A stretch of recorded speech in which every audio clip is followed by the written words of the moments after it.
kwa sababu hata sisi wenyewe tulivyokuwa tumeanza hatukukuwa huko kwenye masuala ya muziki au whatever. Nilikuwa niko na dreams zangu tofauti.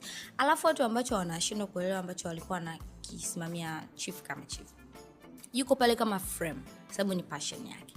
Wewe kama msanii unaenda na idea, umeelewa? Afia anajaribu kuboreshea idea yako iwe kitu kizuri.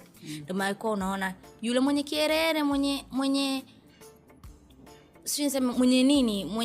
njaa ndio lazima tutatoboa, kwa sababu umepeleka wazo, ukakutana na wazo, linakuwa wazo kubwa. Umeona? Ndio kitu ambacho kiko hapo. Kini mimi na yeye, yani tukua tuongee vitu kama nini, nafikiria kwamba nikiwa naye sio nitakuwa hivi, hapana. Ingekuwa ni hivyo basi pale alimbapo ameondoka nisingekuwa. Baada ya watu kujua sasa katika lile group ambalo uliekwa akaulizwa anajua kuimba. Baada ya watu kujua kwamba sasa Dogo ana mahusiano na mzee baba. How hard was it? Au ulikuwa unapigwa vita kiasi gani? Katika mahusiano yetu watu sio kujua, walikuwa na hisi. Sije kumuonyesha mtu kama ana mahusiano naye. Kulikuwa kuna story kwamba ulikuwa mjeuri, yani unaonyeshia wenzako kwamba hey, halo hiyo za vile yuko na mimi. Na kuambia ukweli, hata ukiuliza viongozi hao probably lazima wawe ni wasanii ndio wanasema hivyo. Lazima iwe hivyo. Kwa sababu mimi sijisifii, mimi nina kerere sana cha muziki. Na mimi napenda sana bato. Yani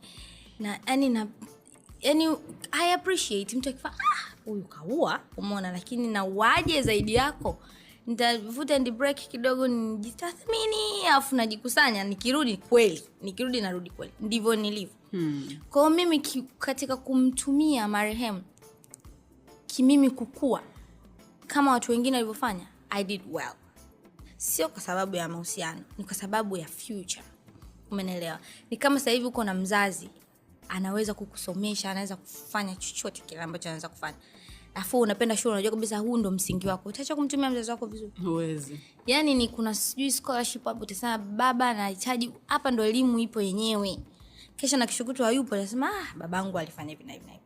Ndicho ambacho nilikuwa nakifanya mimi.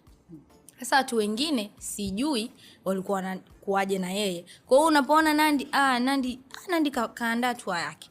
Wewe bwana atakuwa boss Ruge huyo. No, mimi nimetoka na wazo langu, nimempelekea boss Ruge.